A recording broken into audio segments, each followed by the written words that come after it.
Film की शुरुआत होती है आर्थर इन्हीं एक्वामैन को दिखाने से। हमें पता चला कि उसकी जिंदगी पूरी तरह से बदल गई है। वो एटलांटिस का राजा बन गया है। उसकी शादी मीरा से हो गई है जो दूसरे किंगडम के राजा की बेटी है और अब इनका एक बेटा भी है। अब कहानी शिफ्ट होकर आ जाती है इस मूवी के विलन पर जिसका नाम ब्लैक मैंटा है। उसकी डैड की मौत हो गई थी पर वो उनके मरने का जिम्मेदार हमेशा से आर्थर को समझता आ रहा है। इसलिए ब्लैक मैंटा आज भी आर्थर से बदला लेने का फैसला करता है। वो अपने लिए खास किस्म का पावरफुल सूट भी बना रहा था और इस बात का भी इंतजार कर रहा था ये सूट पूरा होने के बाद मैं एक्वामैन से लड़ाई करूं। इसके बाद हम एक डॉक्टर को देखते हैं जो मरीन साइंटिस्ट भी था यानी समंदर के नीचे की दुनिया का, और अभी वो एटलांटिस के ऊपर ही रिसर्च कर रहा था। उसकी कोशिश थी कि एटलांटिस को ढूंढकर वहां जाए और उसे सबके सामने बाहरी दुनिया में ला सके ताकि वो ये साबित करने में कामयाब हो जाए कि एटलांटिस जैसी दुनिया सच में पाई जाती है। एटलांटिस की इस रिसर्च को लेकर वो साइंटिस्ट एक बार अंटार्कटिका जाते हैं और वहाँ की बर्फ में कोई चीज ढूंढने की कोशिश करने लगती है। लेकिन तभी साइंटिस्ट और उनकी टीम पर ऑक्टोपस जैसा कोई मॉन्स्टर हमला कर देता है क्योंकि उसकी बड़े बड़े टेंटिकल्स भी थी। तो इस वजह से साइंटिस्ट अपनी टीम के साथ वहाँ पर फंस जाते हैं। इसीलिए वो अपने बाकी साथियों को सिग्नल भेजकर मदद मांगते हैं। तब उनकी मदद करने उनका एक साथी आ भी जाता है यानी ब्लैक मैंटा।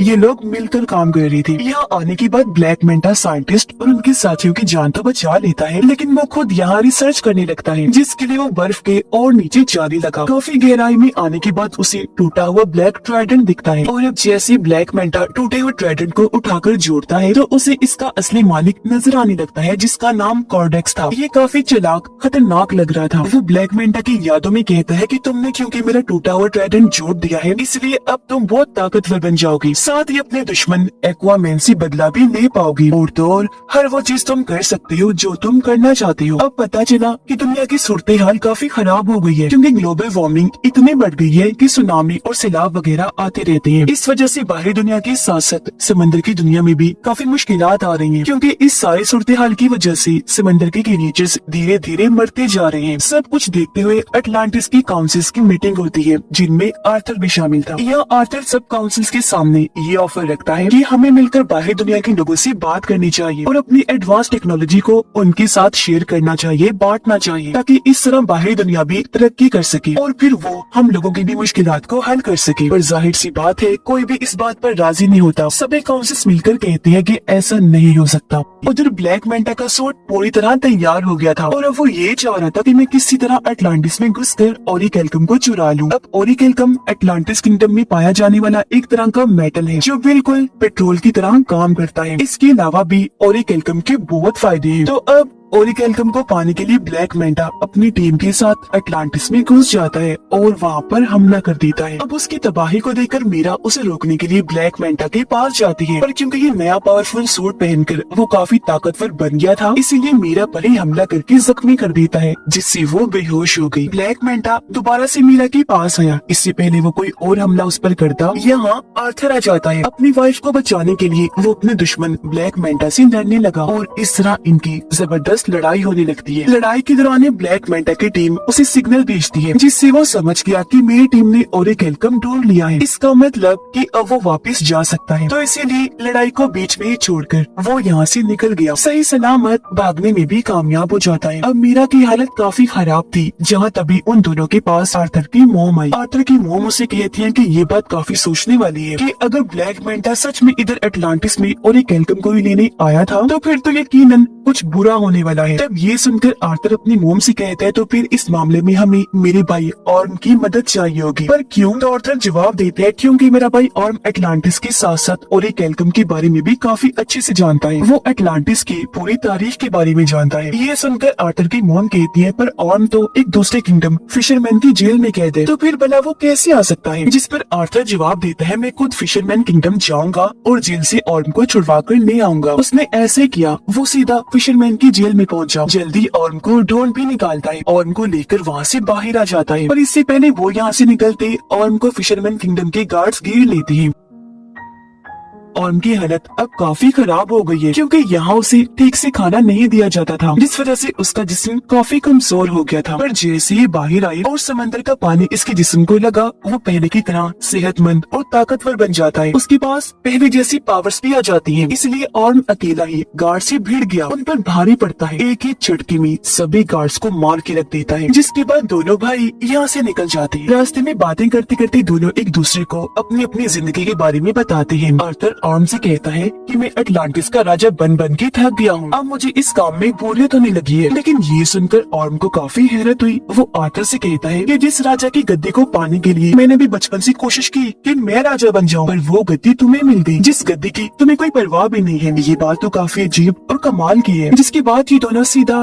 किंगफिश के पास गए और उससे ब्लैक मेंटा के बारे में पूछने लगते हैं, जिस पर किंगफिश दोनों को जवाब देता है कि ब्लैक मेंटा तुम दोनों को एक आइलैंड पर मिल सकता है, जो आइलैंड साउथ एरिया में है। और अब ये सुनकर दोनों भाई साउथ एरिया की तरफ निकल जाते हैं उस आइलैंड पर जाने के लिए। पर यहाँ पर उन्होंने देखा कि पूरा आइलैंड ही बदला हुआ है। ऐसा लग रहा है जैसे ओरिकेल्कम को जलाकर उसका धुआं यहाँ फैला दिया गया है, जिससे यहाँ के पेड़ पौधे यहाँ तक कि जानवर भी पूरी तरह म्यूटेट हो गए हैं, बदल गए हैं, जिस वजह से उनका साइज काफी बड़ा हो गया है। यहाँ तक कि इधर के चूहे भी इतने बड़े हो गए हैं कि उनका साइज हाथी जैसा लग रहा है। साइंटिस्ट दिखाया गया जो इस वक्त ब्लैक मेंटा के ठिकाने पर होता है। यह साइंटिस्ट जब कोडेक्स के टूटे हुए ब्लैक ट्राइडेंट को देखता है तो बिना सोचे उसे पकड़ लेता है, और अब उसे छूते ही साइंटिस्ट को भी अपने दिमाग में कोडेक्स दिखाई देने लगता है, जो साइंटिस्ट को भी गलत काम करने के लिए कहने लगा, जैसा उसने ब्लैक मेंटा को कहा था। पर तभी यहाँ ब्लैक मेंटा आ गया। वो साइंटिस्ट के हाथ से ब्लैक ट्राइडेंट लेते हुए कहने लगा, साइंटिस्ट जी आप जानना चाहती थी ना कि मेरा मकसद क्या है, तो सुनो, मेरा मकसद ये है कि मैं आर्थर और उसके पूरे खानदान को खत्म कर दूं, और अगर ऐसा करने के लिए मुझे किसी शैतान से भी डील करनी पड़ी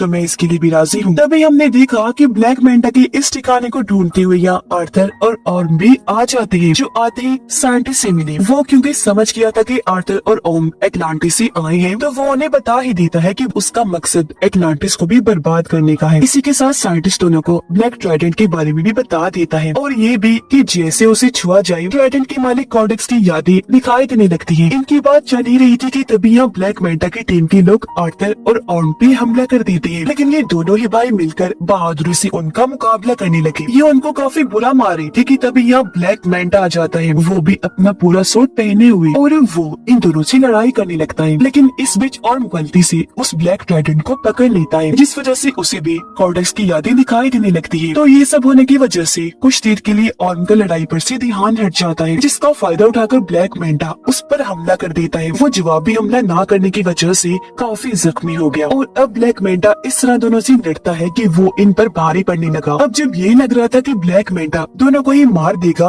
तो तभी यहाँ मीरा के डैड आ गए, इन्हीं राजा, जो आकर दोनों की मदद कर देते हैं और इन्हें निकाल कर भी यहाँ से ले जाते हैं। यहाँ से काफी दूर जाने के बाद ये एक महफूज जगह पर आ गई, और यहाँ उन लोगों को ब्लैक ट्राइडेंट के बारे में सब कुछ बता देता है।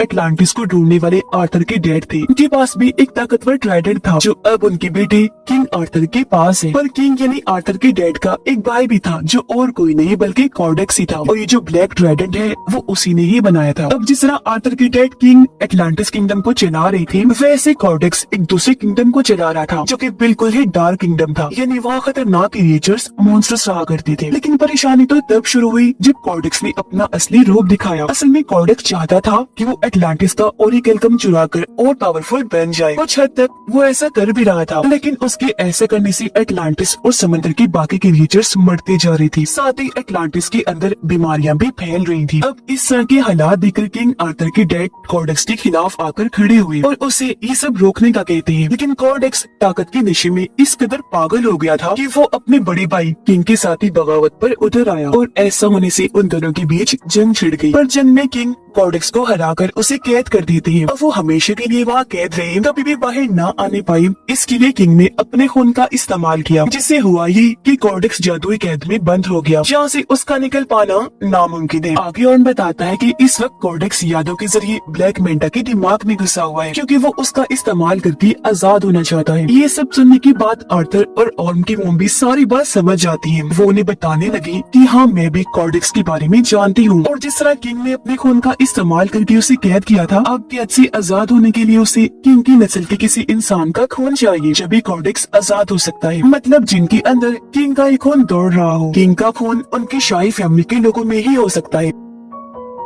ये सब सुनकर आर्थर समझ आता है कि मेरे बेटे की जान खतरे में है, क्योंकि जाहिर सी बात है ब्लैक मेंटा के लिए सबसे आसान टारगेट उसका बेटा ही था, जिसे वो बआसानी खत्म कर सकता था। इसलिए वो फौरन अपने घर आ गया। देखता है कि वहाँ सब कुछ तबाह हो गया है, घर जल रहा है, बच्चा यहाँ से गायब है, साथ ही वहाँ एक आदमी जख्मी पड़ा है। पूछने पर आदमी बताता है कि ब्लैक मेंटा यहाँ आया था, ये सारी तबाही उसी ने ही मचाई और वही तुम्हारे बेटे को ले गया है, जिससे साफ जाहिर हो गया कि आर्थर का शक बिल्कुल ठीक था। इसीलिए अब आर्थर और ऑर्म दोनों मिलकर उसके बेटे को बचाने के लिए जाने लगते हैं। पर उससे पहले इनकी मॉम दोनों को समझाती है कि हमेशा मेरी एक बात याद रखना कि तुम दोनों एक दूसरे के भाई हो, चाहे कुछ भी हो जाए तुम्हें एक दूसरे का साथ देना ही है। सीधा ब्लैक मेंटा के ठिकाने पर आकर वहाँ हमला कर देते हैं, लेकिन इन पर भी एक काफी बड़ा मॉन्स्टर हमला कर देता है, जिससे बाकी तो बच गए, लेकिन उसके सामने मीरा के डैड फंस जाते हैं। तब ऑर्म जाकर उनकी मदद करता है और मॉन्स्टर के जंगल से उन्हें निकाल लेता है। ये देखकर मीरा के डैड समझ गए कि जिस ऑर्म को मैं हमेशा से गलत समझ रहा था वो तो काफी अच्छा इंसान है। अंदर ब्लैक मेंटा के पास आर्थर का बेटा होता है। यहीं पर साइंटिस्ट भी था जो उस छोटे से बच्चे को देखकर बचाने का सोचता है, इसीलिए बच्चे को उठाकर यहाँ से भागने लगा। पर ब्लैक मेंटा जो उसे देख चुका था साइंटिस्ट पर हमला करके उसे जख्मी कर देता है और बच्चे को छीन लेता है। और अब जैसे ब्लैक मेंटा उसके बच्चे को मारने के लिए आगे बढ़ा, तभी यहाँ पर आर्थर आ जाता है जो उसे लड़ाई के लिए चैलेंज करता है। इनकी लड़ाई तो पहले काफी जोरदार हुई, लेकिन तभी यहाँ ब्लैक मेंटा आर्थर पर भारी पड़ने लगता है। इसकी वजह यही थी कि वो ब्लैक मेंटा नहीं बल्कि उसके अंदर कॉर्डेक्स था, क्योंकि वो पूरी तरह उस पर हावी हो गया था। पर इस बीच मौके का फायदा उठाकर मीरा अपने बच्चे को लेकर यहाँ से भाग जाती है, लेकिन तभी उसे जाते हुए ब्लैक मेंटा देख लेता है। वो अपने ब्लैक ट्राइडेंट से उस पर हमला कर देता है, लेकिन इससे पहले कि ट्राइडेंट मीरा को लगता